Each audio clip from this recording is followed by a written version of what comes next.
Channel పూర్తి చేయాలి. Coffer dam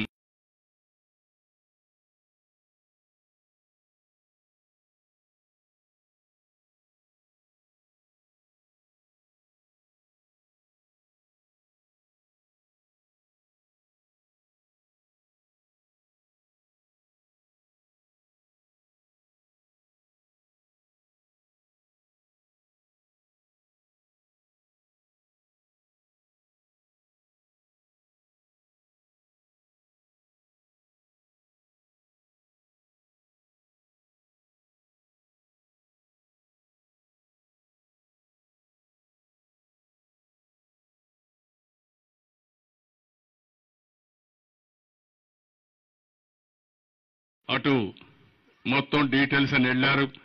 tender షెడ్యూల్లో ఉండే డీటెయిల్స్ అని చూశారు. అదే మరిగా ఏ విధంగా చేస్తే ఇది పూర్తి అవుతుందో, ఏ విధంగా చేయాలనో ఇటు గవర్నమెంట్లో ఉండే ఇంజనీర్స్తోనే కాకుండా అటు కాంట్రాక్టర్ కూడా మాట్లాడుతున్నారు.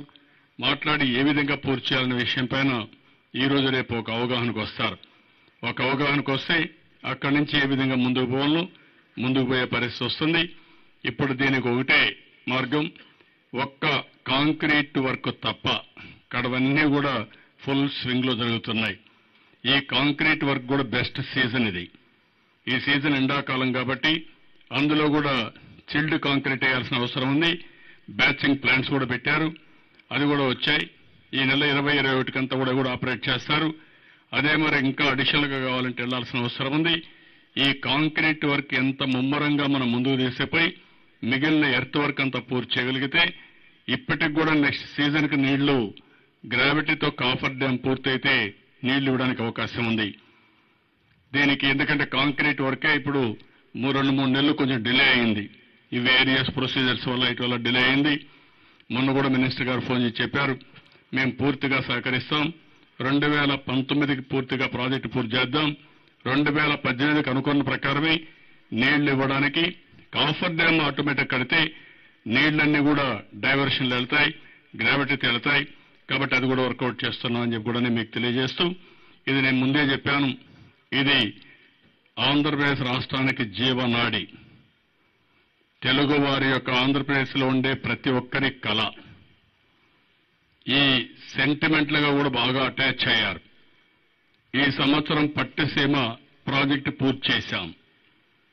110 టీఎంసీ నీళ్లు, అంతేనా? 105 టీఎంసీ నీళ్లు గోదావరి నీళ్లు పట్టిసీమ ద్వారా కృష్ణా డెల్టాకు తీసుకెళ్లాం. ఇటు గోదావరి అటు కృష్ణా ఇన్ టైం నీళ్లు ఇచ్చాం. బంపర్ క్రాప్ వచ్చింది. లాస్ట్ ఇయర్ కంటే ఈసారి 16 నుంచి 18% అధికంగా అదనంగా ప్రొడక్టివిటీ వచ్చింది. ఇంకో పక్కన మీరు చూస్తే ఎరువుల వాడకం తగ్గింది. ఎలాంటి పెస్ట్ కూడా రాకుండా మంచి పంట వచ్చే పరిస్థితి వచ్చింది. ఈ పోయిన సంవత్సరం 30% మన దగ్గర రెయిన్ఫాల్ తక్కువ పడింది. ఈసారి నార్త్ ఈస్ట్ మాన్సూన్ పూర్తిగా ఎత్తేసింది, ముఖం చాటేసింది. 11% ఇప్పటికి రెయిన్ఫాల్ తక్కువ ఉంది రాష్ట్రంలో. కానీ నేను మనస్ఫూర్తిగా అభినందిస్తున్నాను వాటర్ రిసోర్స్ మినిస్టర్ని. అటు మంత్రి కానీ ఇటు సెక్రటరీ కానీ ఈఎన్సీ కానీ చాలా బాగా పనిచేశారు వాటర్ మేనేజ్మెంట్ లో. వీళ్లు మేనేజ్ చేసిన విధానం వల్ల ఈ ఫస్ట్ హాఫ్ ఇయర్లో మీరు చూస్తే 25.6% అగ్రికల్చర్ అలైడ్ గ్రోత్ వచ్చింది. వ్యవసాయంలో 17% వచ్చింది. ఆల్ ఇండియా లెవెల్లో మీరు చూస్తే 2% అగ్రికల్చర్ డిపార్ట్మెంట్ గ్రోత్ ఉంటే మన దగ్గర 13 రెట్లు 25.6 రెట్లు వచ్చి 6% వచ్చింది. ఇది అనూహ్యమైన పరిణామం. అంటే నీరుంటే బంగారు పండిస్తారు రైతాంగం. అందుకనే ప్రతి ఒక్క రైతు కూడా పోలవరం అనేది ఒక కలగా, ఒక స్వప్నంగా, అదే మరి ఇది సెంటిమెంట్లుగా కూడా అటాచ్ అయ్యారు. ఈ ప్రాజెక్టు పూర్తి కావాలి, రాష్ట్రంలో కరువు పోవాలి, మా జీవితాల్లో వెలుగు రావాలి, ఎప్పుడు కూడా ఇబ్బంది లేనటువంటి వ్యవసాయంతో ముందుకు పోవాలని, ఒక భద్రతతో ముందుకు పోవాలని చెప్పి ఆలోచిస్తున్నారు. అందుకే మేము కూడా చాలా తీవ్రంగా సీరియస్గా తీసుకున్నాం. మినిస్టర్ గారు కూడా చాలా సీరియస్గా తీసుకున్నారు. ఇప్పటికి అన్ని రెడీగా ఉన్నాయి.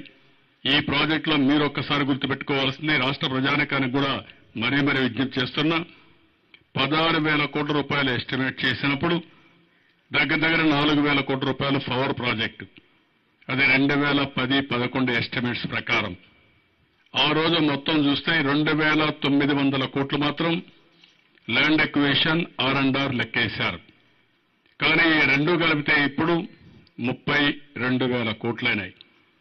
10 times పెరిగింది.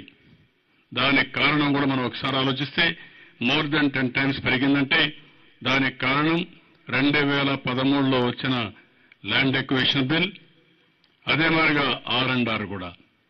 ఇక్కడ మొత్తం గిరిజనులు ఉన్నారు. నేను చాలాసార్లు చెప్పాను ఎంతమంది గిరిజనులు ఉన్నారంటే చాలా పెద్ద ఎత్తున ఈ ప్రాజెక్టులు చూస్తే ఈరోజు మనం బిఫోర్ నేషనల్ ప్రాజెక్ట్ ఈ ప్రాజెక్టులో కొంచెం హిస్టారికల్ గా కూడా కొన్ని ఉన్నాయి. ఆ డీటెయిల్స్ గిరిజన్స్ అని ఫ్యామిలీస్ ఎస్టిమేట్స్ మీరు చూస్తే పోలవరం ప్రాజెక్టులో నేషనల్ ప్రాజెక్ట్ అనౌన్స్ చేయకమునుపు మనం ఖర్చు పెట్టింది 5,135 కోట్లు. దాన్నే మన షేర్ కింద తీసుకున్నారు. అదే మరిగా ఈరోజు మొత్తం ఎక్స్పెండిచర్ దీనిపైన ఖర్చు పెట్టింది పోలవరం అండర్ నేషనల్ ప్రాజెక్ట్ కింద ఖర్చు పెట్టింది 7,431 కోట్లు. రెండు కలిపితే 12,567 కోట్లు ఖర్చు పెట్టారు. అంటే ఇది మొత్తం ఖర్చు పెట్టింది ఆ రోజు 10-11 ఎస్టిమేట్స్ ప్రకారం ఇచ్చిన ఇంకా ఒక 500 కోట్ల రూపాయలు ఎక్కువ ఖర్చు పెట్టాం. డిఫరెంట్ డేట్స్ లో గవర్నమెంట్ ఆఫ్ ఇండియా ఇచ్చింది 4,329 కోట్లు ఇచ్చారు. ఇంకా ఇవ్వాల్సింది 7,431లో ఇంకొక 3,000 కోట్లుంది. 3,102 కోట్లుంది. అదే మరి ఈ డబ్బులు కాకుండా మళ్ళీ డిపిఆర్ సబ్మిట్ చేశాం, రివైజ్డ్ ఎస్టిమేట్స్ ఇచ్చాం. దాని ప్రకారం 54,000 కోట్లు అవుతుంది. 4,000 కోట్లు మళ్ళా పవర్ ప్రాజెక్టుకి అవుతుంది. అది చర్చ జరుగుతా ఉంది.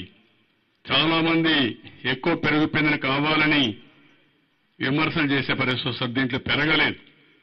10-11 times పెరిగింది ల్యాండ్ ఎక్విజిషన్. ఆ విషయం గుర్తుపెట్టుకోవాలి. విమర్శించే నాయకులు గుర్తుపెట్టుకోవాలి. అంటే ఇక్కడ కేంద్ర ప్రభుత్వం తీసుకొచ్చిన చట్టం 2013లో R&R కానీ ల్యాండ్ ఎక్విజిషన్ కానీ గిరిజనులకు ల్యాండ్ టు ల్యాండ్ ఇవ్వడం కానీ ఇవన్నీ వాళ్లే తీసుకొచ్చారు. ఆ చట్ట ప్రకారం ఇవ్వాలన్నా లేదా అని వీళ్ళు మాట్లాడాలి. కాదు మీరు ఇవ్వద్దండి అడ్డంగా మాట్లాడతామంటే మీరు చెప్పండి. ఇక్కడ గిరిజనుల కోసం ఇక్కడ మీరు తీసుకొచ్చిన చట్టాన్ని అమలు చేస్తే 32,000 కోట్లు అవుతుంది. ఒరిజినల్ గా ఎస్టిమేట్ చేసింది 2,900 కోట్లు. అంటే more than 11 times land acquisition R&R పెరిగింది. ఎవరి కోసం పెరిగిందంటే మొత్తం చూస్తే 95,000 కుటుంబాలు ఇక్కడి నుంచి గిరిజనులు ఉన్నారు. అందులో మీరు చూస్తే 47,000 మంది ఫ్యామిలీస్ ఓన్లీ గిరిజన కుటుంబాలు ఉన్నాయి. ఒక్కొక్క కుటుంబానికి R&R చూస్తే 18 lakhs. భాస్కర్ గారు ఎక్కడ ఉన్నారు? ఎంత? About 16 lakhs. Sir, 16 lakhs, 10 lakh rupees per acre land, sir, and ఒక ఎకరాకు ల్యాండ్కు 10 లక్షలు, 6,25,000 ప్యాకేజ్. 6,25,000 ప్యాకేజ్. అది కాకుండా మళ్ళీ హౌస్ ఒకటి. హౌస్ స్ట్రక్చర్ వాల్యుయేషన్ పోయిన ఇంటికి సంబంధించిన లెక్క మొత్తం అంతా కలిసి 6,25,000 ఇది ప్లస్ 10 లక్షల రూపాయలు ల్యాండ్ కు కొనడానికి ల్యాండ్ టు ల్యాండ్. 17-18 అవుతుంది సార్ ప్రతి ఫ్యామిలీకి. ప్రతి ఒక్క కుటుంబానికి ఆవరేజ్ 17-18 లక్షలు అవుతుంది. ఇది గుర్తుపెట్టుకోవాల్సిన అవసరం ఉంది. ఎవరైతే విమర్శిస్తున్నారో వాళ్ళందరికీ ఒకటే విజ్ఞప్తి చేస్తున్నా, గట్టిగా కూడా సవాలు కూడా విసురుతున్నా.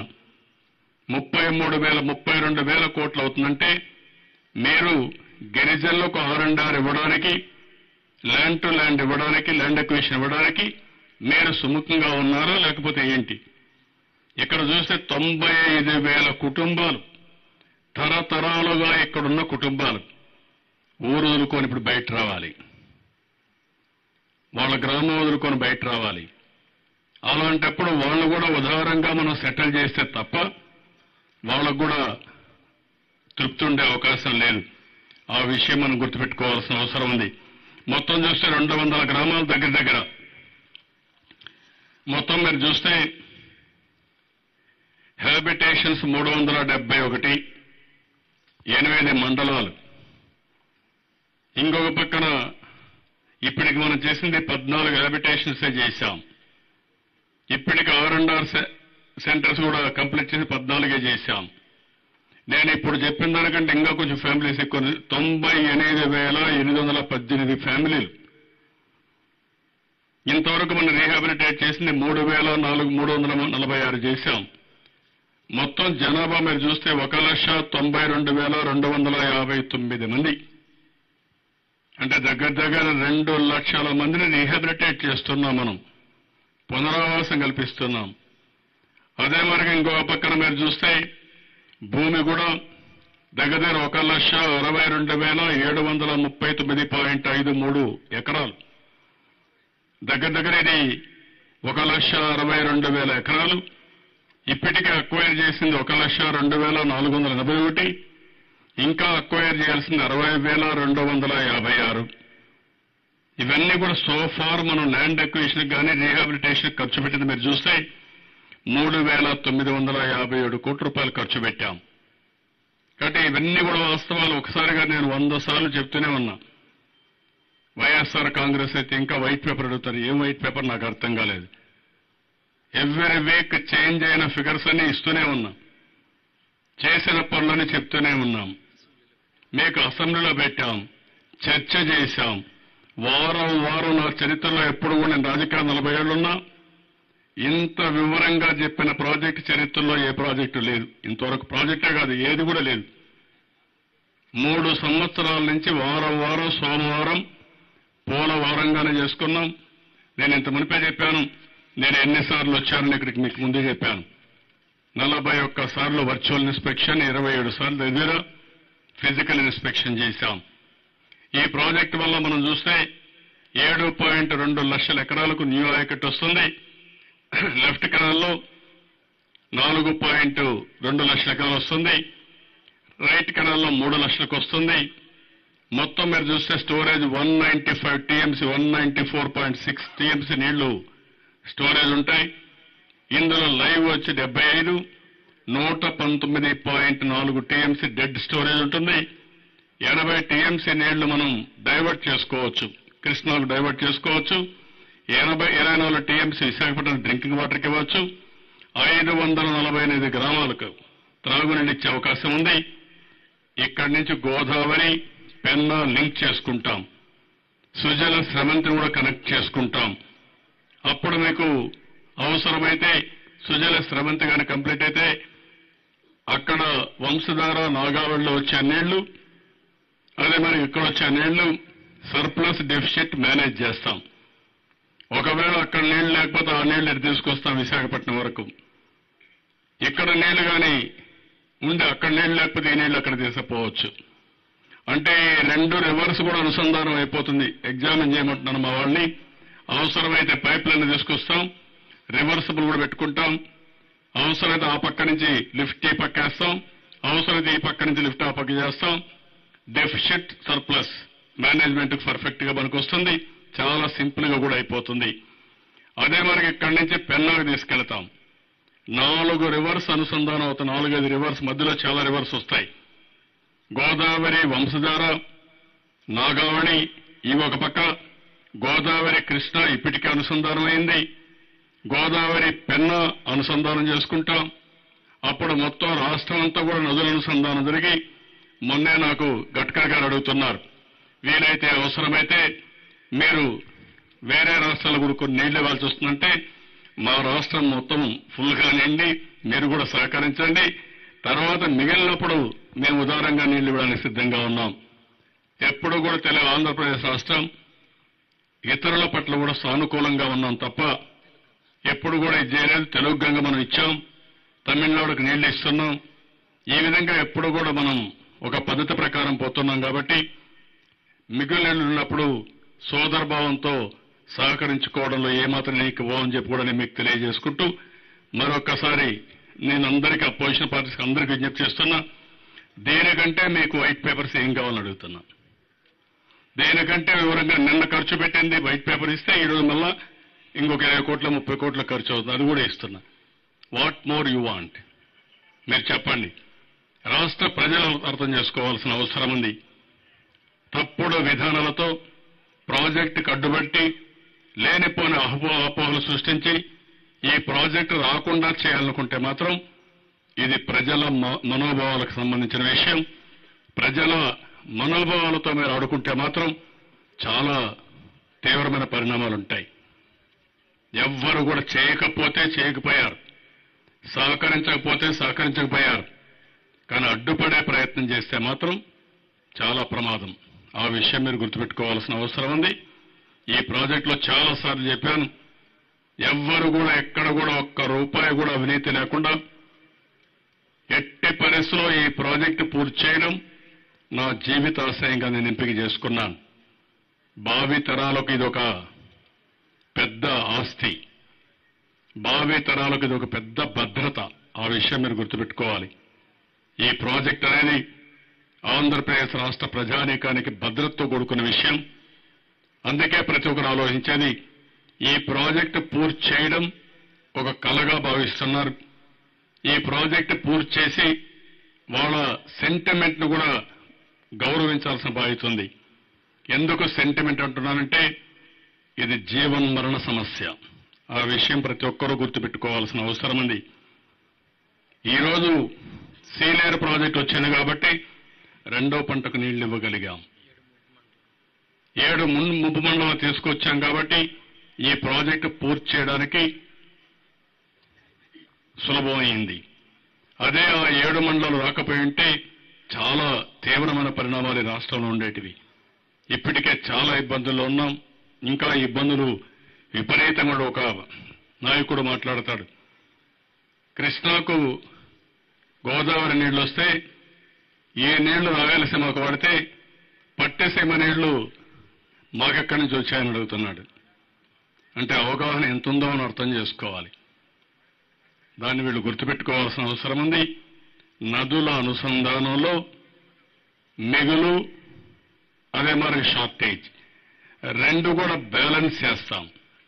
105 టీఎంసీ నీళ్లు కృష్ణా డెల్టాకి ఇచ్చాం కాబట్టి శ్రీశైలంలో ఆ నీళ్లన్నీ పెట్టుకుని ఈరోజు నాగార్జున సాగర్ రైట్ కెనాలకు కానీ రాయలసీమ కానీ కరువు ప్రాంతాలకు నీళ్లు ఇచ్చే అవకాశం వచ్చింది.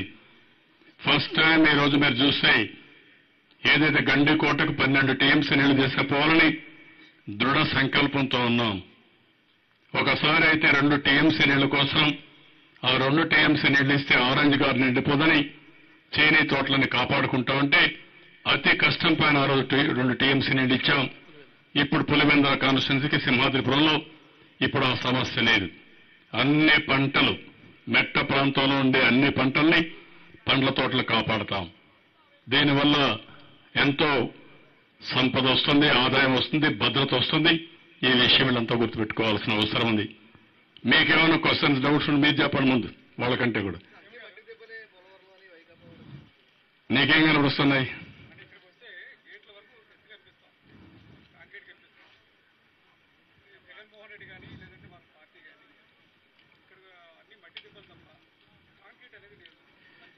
ఏం చేద్దాం అంటామంటారు మీరు చెప్పండి నాకు. అంటే వాళ్ళకి నేను సమాధానం చెప్పాలన్నా ఫస్ట్ ఆఫ్ ఆల్. కానీ ప్రజలే నేను చెప్పకపోయినా ప్రజలే వాళ్ళకి సమాధానం చెప్పే పరిస్థితిలో ఉన్నారు. ఈ విషయం మీరు గుర్తుపెట్టుకోవాలి. ఎందుకంటే వారం వారం సమీక్ష చేసి నా జీవితంలో చాలా ప్రాజెక్టుల్లో హైదరాబాద్ని ఒక నాలెడ్జ్ సిటీ కూడా చేశాం. కానీ ఇంత శ్రమ, ఇంత శ్రద్ధ, ఇంత ఫోకస్ పెట్టిన నా జీవితంలో రాజకీయ చరిత్రలో ఫస్ట్ ప్రాజెక్ట్ ఇది. ఎన్నో ఇబ్బందులు వచ్చినా, ఎన్నో ఒడిదుడుకులు వచ్చినా దాన్ని ఏమాత్రం కూడా అధైర్యపడకుండా తీసుకెళ్తున్నాం. ఇంకా చేయాల్సింది ఉంది. ఈ ప్రాజెక్టు పూర్తి చేసే వరకు ఈ ఉడుం పట్టు వదిలిపెట్టను. ఇది చాలా స్పష్టంగా చెబుతున్నా. ఎట్టి పరిస్థితుల్లో ఈ ప్రాజెక్టు పూర్తి చేయాలి, చేసి తీరుతాం.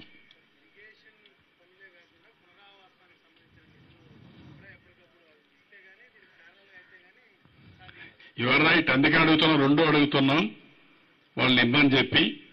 కానీ అది కొంచెం అటు ఇటు అయినా ప్రాజెక్టుగా నిలిచిపోతే ఎక్కడికక్కడ డిస్లొకేషన్ వచ్చేస్తుంది, మెషిన్స్ వెళ్ళిపోతాయి.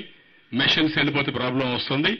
కాబట్టి ఇది కంప్లీట్ చేస్తూనే టైం బౌండ్ ప్రోగ్రామ్, దాన్ని కూడా మనం చేయాల్సిన అవసరం ఉంది. ల్యాండ్ అక్విజిషన్, పునరావాస రెండు.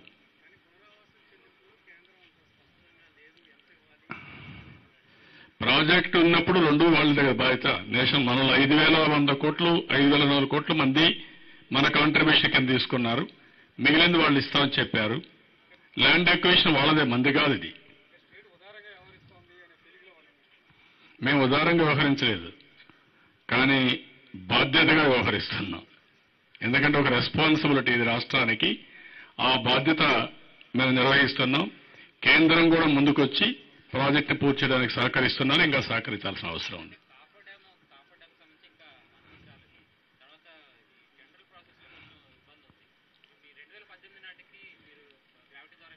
రెండే ప్రాబ్లమ్స్. కాఫర్ డ్యామ్ వాళ్ళు కానీ క్లియర్ చేస్తే డౌన్ స్ట్రీమ్ కాఫర్ డ్యామ్ పూర్తి అయిపోతా ఉంది. ఇంకొక 20 రోజులు మ్యాక్సిమం ఒక నెల అయిపోతుంది. వాళ్ళు కానీ పూర్తి చేస్తే అది కూడా మార్చి ఏప్రిల్ అది కూడా పూర్తి అయిపోతుంది. రెండోది డయాఫామ్ వాళ్ళు కూడా మేకు పూర్తి అయిపోతుంది. ఇంకా మిగిలిన పనులు ఏంటి? ఇక్కడ కాఫర్ డ్యామ్ పూర్తి చేయడం, ఇది జడ్ రౌటింగ్ అవుతుంది. కాఫర్ డ్యామ్ పూర్తి చేయాలని పక్కన ఉండే తీసి దానికి వేయడం, కన్సాలిడేట్ చేయడం. రెండోది మెయిన్ డ్యామ్ కట్టడం. మెయిన్ డ్యామ్ కట్టాలని నేను ముందే చెప్పాను. అది అప్ టు 2019 వరకు తీసుకోవచ్చని. 2018కి పూర్తి అయిపోతే 19కి అది తీసుకుంటాం. పూర్తి సైమల్టేనియస్ చేస్తాం. స్పిల్ ఓవర్ వర్క్స్ అని కంప్లీట్ చేస్తాం. ఇక్కడ మెయిన్ గా కన్స్ట్రైంట్ అంతా కాంక్రీట్, ఎర్త్ వర్క్. కొద్దిగా ఎర్త్ వర్క్ కూడా అయిపోతున్న నాకు నమ్మకం ఉంది. కాంక్రీట్ వర్కే మెయిన్ గా మనకుండే సమస్య. ఆ కాంక్రీట్ వర్కే మనం ఆలోచిస్తున్నాం. 60C కింద పిలిచాం. వాళ్ళు కూడా డిస్కస్ చేస్తా ఉన్నారు. ఇప్పుడు 3 మెంబర్ కమిటీ వేశారు. వాళ్ళు కూడా సర్వీస్ ప్రొవైడర్స్ నిన్నంతా మాట్లాడారు. ఇప్పుడు కూడా నేను మాట్లాడుతున్నా. అవసరమైతే మళ్ళీ మినిస్టర్ గారితో కనుక్కోవాలని టైం ఇస్తే ఢిల్లీకి పోతాం. ఆయనతో కూడా మాట్లాడతాం. వీలైనంత తొందరగా ప్రాజెక్టు పూర్తి చేయడానికి ఏ చర్యలు తీసుకోవాలో అన్ని చర్యలు తీసుకుంటాం. ఏది -14 అప్పుడు పెట్టారు. అది నేను ఉన్నప్పుడు కాదు, కిరణ్ కుమార్ రెడ్డి గవర్నమెంట్లో పెట్టేశారు. అప్పుడు ట్రాన్స్ఫర్ పెట్టారు. అది ఇప్పుడు ఇంత పెద్ద ప్రాజెక్టులో పూర్తి కావాలంటే సొంత డబ్బులు ఎవరు పెట్టరు. ఏదో 1,50,00,000 పరువు కోసం ఖర్చు పెడతారు. కానీ ఒకవేళ ఇది పెట్టాలని వాళ్ళు ఆస్తులు అమ్మినా అంత రాదు, డబ్బులు రాదు. కాబట్టి ఈ ప్రాజెక్టు పూర్తి చేయాలి. ఎక్స్పర్ట్స్ కూర్చుంటారు. వాళ్ళు ఏ సజెషన్ ఇస్తే, నేను ఏ మాత్రం కూడా రిజర్వేషన్స్ లేదు, వాళ్ళు ఏ సజెషన్ ఇస్తే ఆ సజెషన్ నేను ఫాలో అవుతా. ప్రాజెక్టు పూర్తి చేయడమే నా యొక్క ధ్యేయం, నా యొక్క ఆశయం, నా యొక్క కృషి కూడా. దాంట్లో సెకండ్ థాట్ లేదు. ప్రాజెక్టు పూర్తి చేసే మార్గం ఎవరు చెప్పినా వింటాను. కానీ ప్రాజెక్ట్ డిలే చేసే మార్గం చెబితే మాత్రం యాక్సెప్టబుల్ కాదు. రెడీగా ఉన్నాయి, మళ్ళా టైం లేట్ కాకుండా. ఒకవేళ వీళ్లే కానీ ముందుకు వచ్చి చేస్తాం, వీళ్ళు ఇంకొంతమంది కలిసి కన్సార్టియం అంటే దానికి కూడా అబ్జెక్షన్ లేదు. నేను ఐఎమ్ వెరీ క్లియర్. అన్నిటికీ ఫ్లెక్సిబుల్ గా ఉన్నాం, ఓపెన్ మైండ్ తో ఉన్నాం. నాకు కావాల్సిన ప్రాజెక్టు పూర్తి కావాలి. మీరే చూశారు, ఇప్పుడు నేను చెప్పాను. అన్ని పనులు ముమ్మరంగా అయిపోయినాయి. ఇంకా మిగిలిన పనులు ఏంటి? Concrete work, earth dam, coffer dam. Coffer dam కూడా క్లియరెన్స్ ఇస్తే జెడ్ రౌటింగ్ అయిపోతుంది. అక్కడ కూడా డయాఫామ్ వాల్ అయిపోయింది. ఇంకేంటి మీకు పని? డ్యామ్ పూర్తి చేయడం. ఈ తప్ప అక్కడ అన్నీ అయిపోతాయి. అని చెప్పారు. చూద్దాం, కనుక్కుందాం.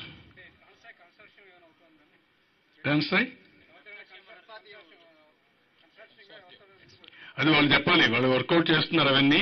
కన్సార్టియం పెట్టుకోవడం, 2-3 కలిసి చేయడం. ఓన్లీ ఇది గవర్నమెంట్ ఆఫ్ ఇండియా క్లారిటీ ఇస్తే, 3 మెంబర్ కమిటీ క్లారిటీ ఇస్తే దాని ప్రకారం ముందు వెళ్ళిపోతాం.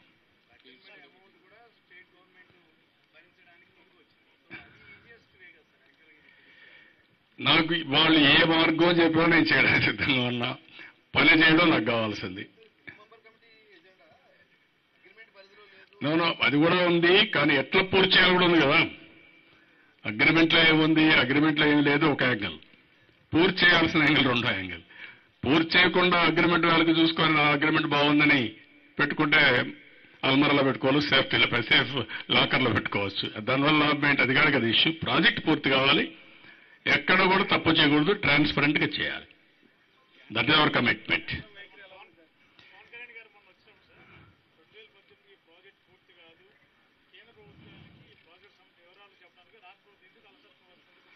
నేనేమంటానంటే, ఒకరోజు నేను ఇన్ని రోజులు చూశాను, నాకే ఇంకా సబ్జెక్టులో పూర్తి సబ్జెక్ట్ లేదు. ఇంత అనుభవం, 40 ఏళ్ల అనుభవం ఉండే వ్యక్తిని నేను.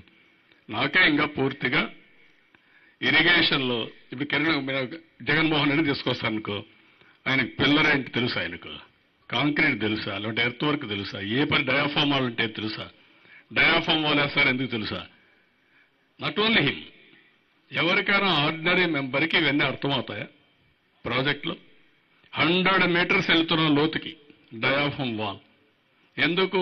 ఎక్కడ కూడా స్వీపేజ్ లేకుండా అంతవరకు కాంక్రీట్ వేస్తే ఒకటికి డ్యామ్ సేఫ్టీ, రెండోది స్వీపేజ్ లేకుండా చేయడం కోసం అక్కడుండే సాయిల్ కండిషన్స్ పెట్టుకుని ఇప్పుడు ఈరోజు మనం ఎగ్జాక్ట్ గా ఇప్పుడు మీరు చూశారు అక్కడ 63 మీటర్లు వెళ్ళాం యాజ్ ఆన్ టుడే ప్రజెంట్. ఇది రేపు రాబోయే రోజులు 100 మీటర్లు వెళ్తున్నాం. అంటే ఎందుకు ఇది డయాఫామ్ వాలంటే మొన్న ఒక ఆయన అడుగుతాడు గోడ కడుతున్నారంటాడు. వచ్చి ఒక విధంగా గోడే కిందన వచ్చి ఎక్కడ గోడ కనపడలేదు, ఏం చేశారు మీరు అంటున్నాడు.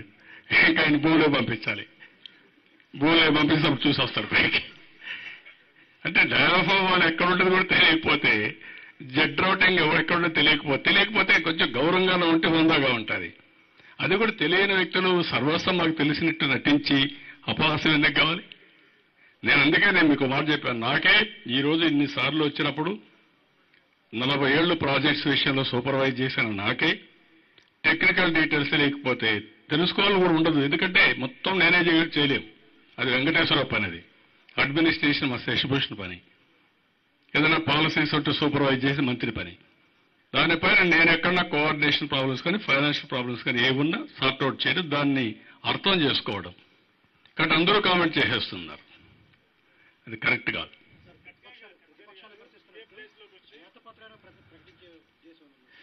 ఇప్పుడు ప్రకటించిన ఏ పత్రం? ఇప్పుడు ఏనయ్యా అధికారికంగా మన అసెంబ్లీ పెట్టింది ఏ పత్రం? ఏమన్నా శ్వేతపత్రానికి బంగారం పోతాయి సార్ దానికి? I'm asking you. శ్వేతపత్రం అంటే ఏంటి? ఒక వైట్ పేపర్.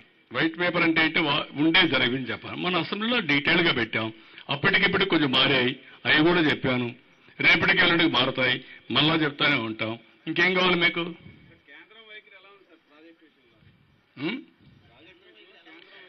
గట్టిగా గారు పూర్తి చేస్తామని చెప్పారు కదా, మళ్ళీ ఎందుకు డౌట్ నీకు? ముందు 2014-15 ఎస్టిమేషన్ రానేయండి. ముందు డబ్బులు వస్తే మనం చూద్దాం.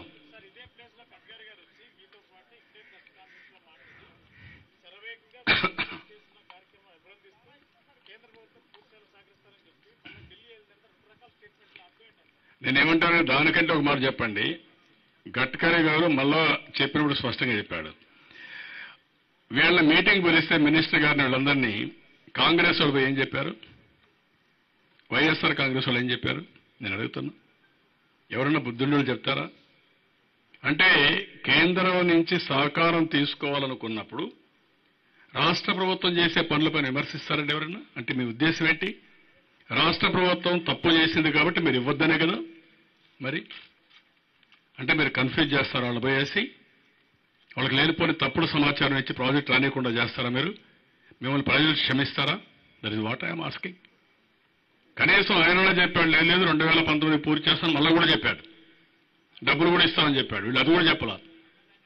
ఏడో డయాఫామ్ వాళ్ళు కనపడలేదు, జెట్ డ్రౌటింగ్ కనపడలేదు, అంత గుంతలు ఉన్నాయి. గుంతలు లేకపోతే ఉంటాయండి ఇక్కడ. మొత్తం ఇదా వాట్ ఐఎమ్ సేయింగ్. మీరు కూడా అర్థం చేసుకోవాల్సిన, మీరు కూడా మీడియా కూడా పాజిటివ్ గా మీరు కూడా ఆలోచించి అలాంటి మాట్లాడినప్పుడు విమర్శలు వచ్చినప్పుడు మీరు అటాక్ చేయాలి. ఇట్ ఈజ్ మీ భవిష్యత్తు, రాష్ట్ర భవిష్యత్తు, మన పిల్లల భవిష్యత్తు, భావితరాల భవిష్యత్తు ఇది. ఇంతవరకు ఎప్పుడు ఎలాంటి ప్రాజెక్ట్ చూడలేదు. మీరు కూడా అటాక్ చేయడం మొదలు పెడితే తోగుజాడిస్తారు. మీరు అట్ట కాకుండా ఆయన అట్ట అన్నాడు మీరేమంటారు సార్? ఏంటి ఆయన నేను చెప్పాలా? కాదు, మిమ్మల్ని బాయ్కాట్ చేసి ఆనందపడండి.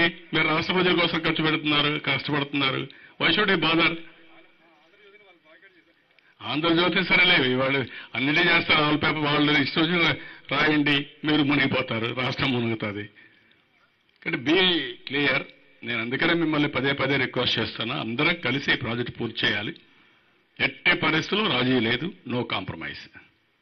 ఎవరన్నా అడ్డుపడినా no tolerance, zero tolerance for that. అడ్డుపడే వాళ్ళకు మాత్రం నేను హెచ్చరిస్తున్నా. ఎవరైనా సరే, ఈ వైఎస్ఆర్ కాంగ్రెస్ కావచ్చు, కొంతమంది సన్నాయి నొక్కులు నొక్కుతూ ఉంటారు, ఏదో పెద్ద తెలివి వెనక ఉన్నట్టు, ఇంకెవరికి తెలియనట్టు.